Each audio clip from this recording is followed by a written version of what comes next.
आज की क्लास में देखिए हम लोग आगे पढ़ेंगे समुच्चय में। समुच्चय में हम लोग समुच्चय के निरूपण के बारे में पढ़ा और उसके आधारित उस पर प्रश्नावली उसको हल किया। आज हम लोग थोड़ा सा आगे पढ़ेंगे समुच्चय के प्रकार। कुछ प्रकार हैं समुच्चय के जो कि उनके अवयव के आधार पर अलग अलग किया गया है। तो देखते हैं कैसे कैसे आपके समुच्चय हैं। समुच्चय आप जानते हैं कि अवयव को आप मझले कोष्ठक में रख देंगे कामा लगा के, तो अब समुच्चय बन गया। कोई भी समूह है उसको आप मझले कोष्ठक में क्लोज कर दिए तो समझ लीजिए कि आपका समुच्चय बन गया। कुछ भी है ABCD X कुछ भी है, अगर आप मझले कोष्ठक में रख दिए तो समुच्चय बन गया। क्लियर, एक सेट हो जाता है। तो अवयव के आधार पे हमारा जो समुच्चय है उसके कुछ प्रकार से हैं, देखते हैं। सबसे पहले हमारे बुक में तो इसका नाम नहीं दिया गया है, लेकिन तब भी जान लेते हैं। पहला है एकल समुच्चय। एकल समुच्चय इसको बोलते हैं सिंगलटन सेट। ठीक, अब देखिए एकल समुच्चय क्या होता है। ये समुच्चय जो भी है अवयव के आधार पर रखे गए हैं। तो एकल समुच्चय, एकल मतलब एक, सिंगल मतलब सिंगल, जानते हैं। तो ऐसा समुच्चय जिसमें केवल एक अवयव हो उसको क्या बोलेंगे, एकल समुच्चय। जैसे 5 है, ये कोई सेट है, इसमें कितने अवयव है, एक अवयव, तो ये कैसा सेट हो जाएगा, एकल समुच्चय। और मान लीजिए d बराबर आपका जैसे आगे 0, तो इसमें भी केवल एक अवयव है, तो ये भी क्या है, एकल समुच्चय, राइट। तो इस तरह से ऐसे अवयव, अभी जैसे इस विधि में है, सारणी विधि में, तो ये आपका अवयव देख करके हम पहचान सकते हैं कि ये कैसे समुच्चय है, एकल समुच्चय। कभी कभी ऐसे दे देगा गुण विधि में, क्या, x such that x square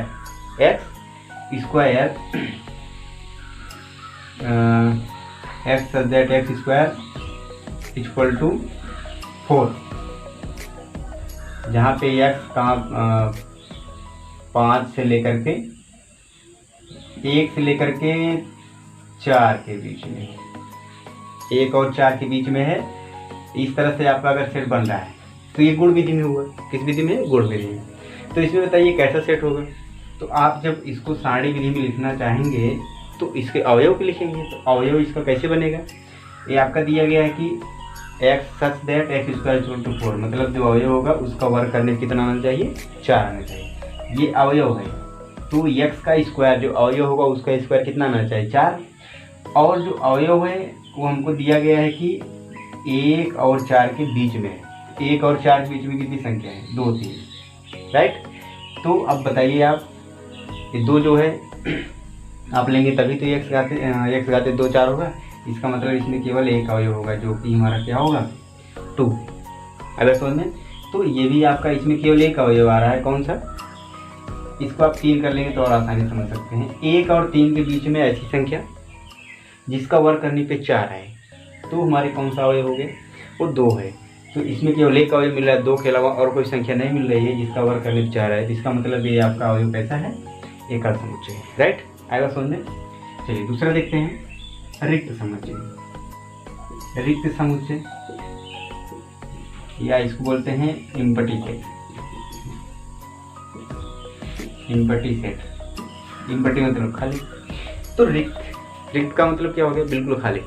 ऐसा समुच्चय जिसमें एक भी अवयव ना हो, जिसमें एक भी अवयव नहीं है, बिल्कुल खाली, ऐसे इस तरह खाली है ना, तो एक ऐसा समुच्चय हो गया रिक्त समुच्चय। ऐसा नहीं कि इसमें 0 रख दें तो 0 मतलब कुछ नहीं, 0 रख देंगे तो एक गिना जाएगा कि इसमें एक अवयव है, ठीक।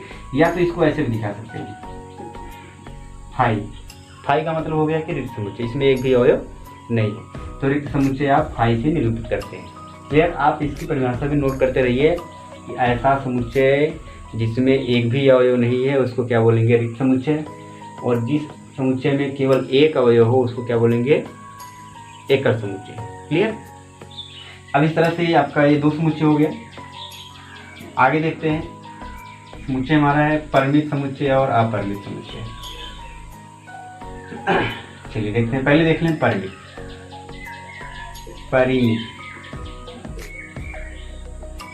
परिमित और अपरिमित समुच्चय। मतलब फाइनाइट एंड इनफाइनाइट सेट। आप इसके वर्ड के बारे में परिचित होंगे इससे कि परिमित क्या होता है, अपरिमित क्या होता है। परिमित के बारे में आप जानते होंगे कि सीमित, नाम सुने होंगे। परिमित का मतलब हो गया सीमित और अपरिमित का मतलब असीमित। अर्थात परिमित का मतलब हो गया निश्चित और अपरिमित का मतलब हो गया अनिश्चित। आप सीधा सीधा आप समझ लीजिए कि ऐसा समुच्चय जिसमें अवयव की संख्या सीमित होगी उसको क्या बोलेंगे, परिमित समुच्चय बोलेंगे। सीमित होने का मतलब जैसे आपका सेट दे दिया a = 1 2 3 डॉट डॉट कहाँ तक 10 तक, तो आप इसको समझ सकते हैं 1 से लेकर के 10 तक है। तो इसकी संख्या जो अवयव है वो निश्चित है कि यहाँ से यहाँ तक है। क्लियर। तो ये क्या हो गया, एक सीमित मतलब परिमित समुच्चय। कैसा समुच्चय हो गया ये, परिमित समुच्चय, राइट। इसको गुण विधि में भी लिखा जा सकता है। गुण विधि में आपका ये देगा x that x belongs to n, जहाँ पे x हमारा 1 से लेके कहाँ तक है, 10 है, राइट। ये आप चलिए जानते हैं 1 से 10 तक। तो प्राकृतिक संख्या है जो 1 से 10 तक है, तो ये आपके समुच्चय कैसे होंगे, परिमित समुच्चय होंगे। क्लियर। आपको कहा जाए कि भारत के प्रधानमंत्रियों का समुच्चय, तो प्रधानमंत्री सीमित है भाई, वहाँ से शुरुआत से क्या नाम था उनका, जवाहरलाल नेहरू से अब तक, तो निश्चित है। तो इसका समुच्चय क्या होगा, परिमित समुच्चय है। क्लियर। और कुछ ऐसी संख्या कहा जाए पूरे क्रिकेट टीम के बैट्समैन का समुच्चय, तो कितने बैट्समैन हैं, सब अपरिमित है। कितना लिखेंगे आप, अपरिमित, शुरू से लेके अभी तक जितने भी हैं सब अपरिमित। तो इस तरह से आप समझ सकते हैं जिसके अवयवों की संख्या सीमित होगी उसको क्या बोलेंगे, परिमित समुच्चय, और जिसके अवयव की संख्या असीमित होगा, अनंत होगा, उसको क्या बोलेंगे, अपरिमित समुच्चय। जैसे अगर यही हमारा ए इस तरह से दे 1 2 3 4 डॉट डॉट डॉट डॉट, या यहाँ दे दे इनफिनाइट, तो आप यहाँ पे समझ सकते हैं इसकी अवयव संख्या कहाँ तक है, अनंत तक, उसका कोई अंत नहीं है। इसका मतलब ये कैसा समुच्चय हो गया, तब आप कहेंगे कि यह कैसा समुच्चय है, अपरिमित समुच्चय। क्लियर। इस तरह से आपको समुच्चय मिलेंगे। ये 4 समुच्चय आपको मिलेंगे, इसमें आप पहचानेंगे कि समुच्चय कैसा है। क्लियर। और अभी मैं क्वेश्चन दिखाता हूँ आपको कुछ। एक समुच्चय और बच रहा है, समान समुच्चय। कैसा समुच्चय, समान समुच्चय। आप इसको बोलते हैं इक्वल सेट।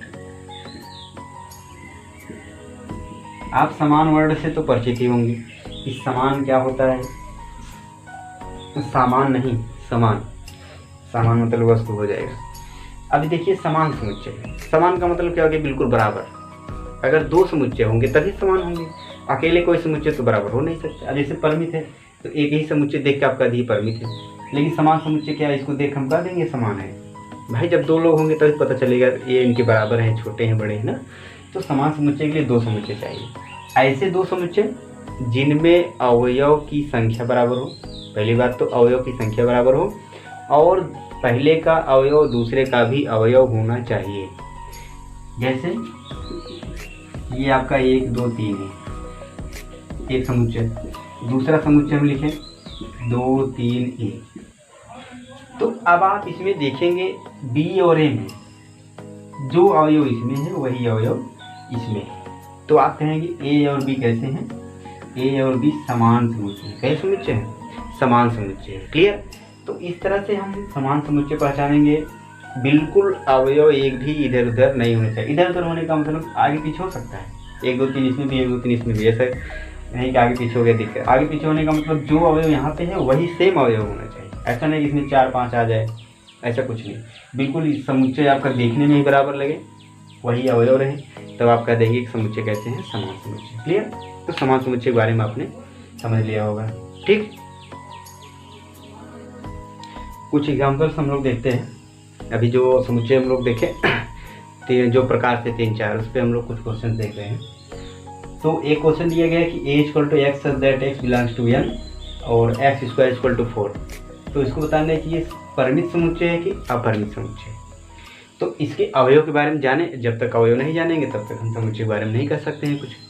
देखिए अगर हम समुच्चय को सारणी रूप में लिखे, गुण विधि दिया गया है, सारणी रूप में लिखेंगे तो क्वेश्चन कर रहा है कि x हमारा जो अवयव है वो क्या है, एक प्राकृतिक संख्या। कई संख्या, प्राकृतिक मतलब धन, प्राकृतिक का मतलब धनात्मक संख्या, ऐसी प्राकृतिक संख्या जिसका वर्ग कितना आना चाहिए 4, तो केवल इसमें 2 ही मिलेगा जिसका वर्ग क्या होगा 4 होगा। आई बात समझ में।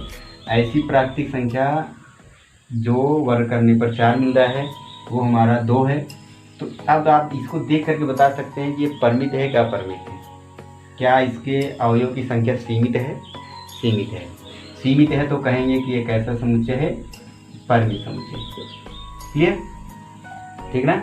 दूसरा देखते हैं, इसको एक नाम और कह सकते हैं। अगर इसमें एक अवयव है तो आप कह सकते हैं कि कैसा समुच्चय है, एकल समुच्चय है। कैसा समुच्चय है, एकल समुच्चय। क्लियर, एक अवयव है तो उसको एकल समुच्चय कह सकते हैं। दूसरे क्वेश्चन देखिए, इसमें जो आपका समुच्चय दिया गया है a इक्वल टू आपका अवयव केवल 0 दिया गया है, और दूसरा है b आपका x such that x minus 5 equal to 0। तो यहाँ से x बराबर ऐसा अवयव लेना है कि जो x माइनस 5 में रखने पर कितना आ जाए 0। तो x बराबर इसमें क्या मिलेगा, केवल 5 ही मिलेगा। इसका मतलब a बराबर 0 है और b बराबर क्या है 5 है। तो क्या आप कह सकते हैं ये दोनों समान है, दोनों समान है कि नहीं, नहीं समान है। तो आप लिखेंगे a not equal to b। समझ करके अवयव को पहले प्राप्त करेंगे तब आप बताएंगे। दूसरा देखिए, x सच दैट x 2 से अधिक समअभाज्य संख्या, 2 से अधिक समअभाज्य संख्या, सम भी हो और अभाज्य भी हो। तो ऐसा कोई संख्या ही नहीं है 2 को छोड़ करके कि सम संख्या भी हो और अभाज्य भी हो। इसका मतलब ये हमारा बिल्कुल खाली है, अर्थात इसको आप लिख सकते हैं खाली।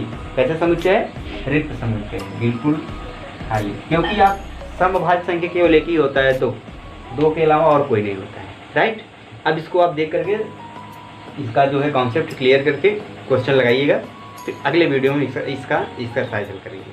ठीक।